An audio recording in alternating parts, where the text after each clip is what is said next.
When I talk about we disappearing, I don't mean that we physically disappear.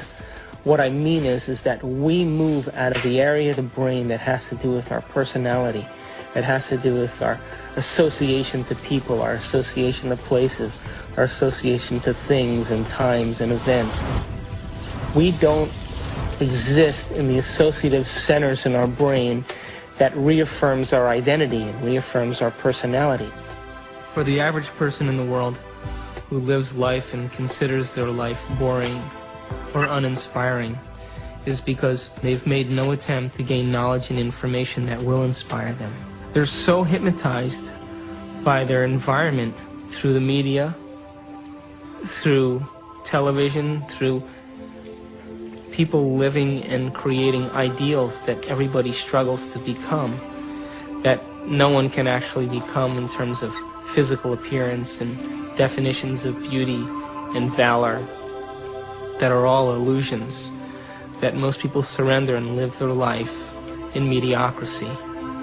And they may live that life, and the soul may never really, their desire may never really rise to the surface, so they may want to be something else.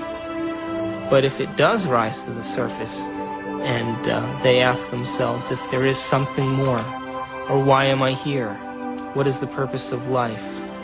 Where am I going? What happens when I die? They start to ask those questions. They start to flirt and interact with the perception that they may be having a nervous breakdown. And in reality, what they're doing is that their old concepts of how they viewed their life in the world start to fall apart.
We're in completely new territory in our brain. And because we're in completely new territory, we're rewiring the brain, literally reconnecting to a new concept. Then ultimately, it changes us from the inside out. If I change my mind, will I change my choices? If I change my choices, will my life change? Why can't I change? What am I addicted to? What will I lose that I'm chemically attached to? And what person, place, thing, time, or event that I'm chemically attached to that I don't want to lose because I may have to experience the chemical withdrawal from that? Hence the human drama.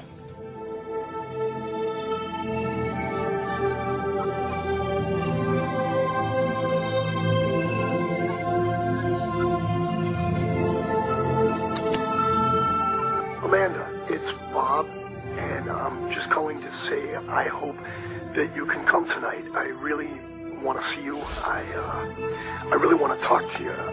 I know we can work things out.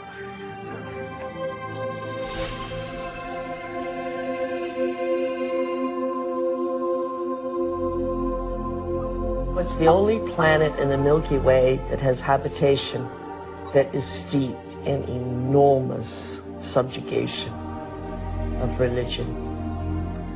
You know why that is? It's because people have set up right and wrong. If I do this, I'm going to get punished by God. If I do the other thing, I'm going to get rewarded. This is a really poor description that tries to map out a path in life for us to follow, but with deplorable results, because there really is no such thing as good or bad. We're judging things far too superficially that way. Does that mean you're in favor of sin and licentiousness and depravity? No. It simply means that you need to improve your expression and understanding of what you're dealing with here. There are things that I do, and I know they'll evolve me. There are other things that will not evolve me. But it's not good or bad. And there's no God waiting to punish you because you did one or the other. There is no God condemning people. Everyone is God's. At the same time, God is this sort of placeholder name for those parts of our experience of the world which are somehow transcendent, somehow sublime. I have no idea what God is.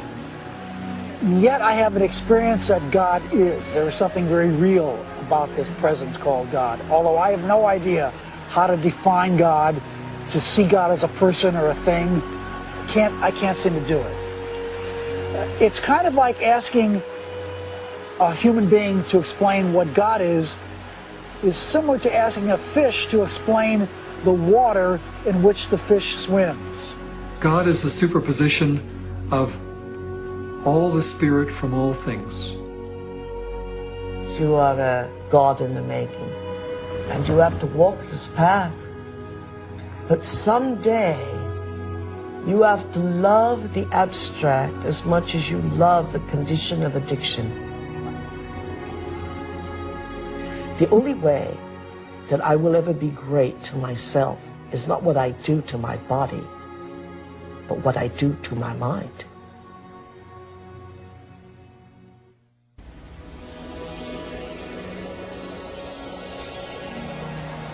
So if we're consciously designing our destiny, and if we're consciously, from a spiritual standpoint, throwing in with the idea that our thoughts can affect our reality or affect our life, because reality equals life, then I have this little pact that I have when I create my day.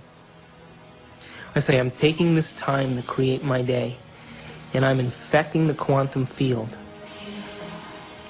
Now, if is in fact the observers watching me the whole time that I'm doing this, and there is a spiritual aspect to myself, then show me a sign today that you paid attention to any one of these things that I created, and bring them in a way that I won't expect. So I'm as surprised at my ability to be able to experience these things and make it so that I have no doubt that it's come from you.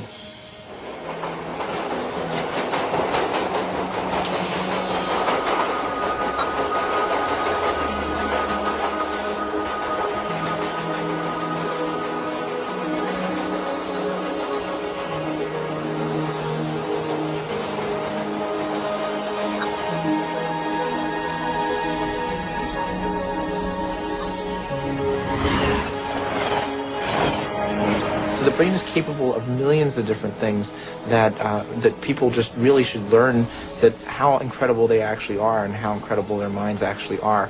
And that not only do they have this unbelievable thing within their head that can do so many things for them and can help us learn and can actually change and adapt, and it can make us something better than what we actually are, and it can actually help us to transcend ourselves. That there may be some way that it can actually take us to a higher level of our existence where we can actually understand the world in a deeper way, where we can understand our relationship to things and people in a deeper way, and we can ultimately make more meaning for ourselves in our world. We can show that there's a spiritual part of our brain, but it's a part that we all can have access to, and it's something that we can all do.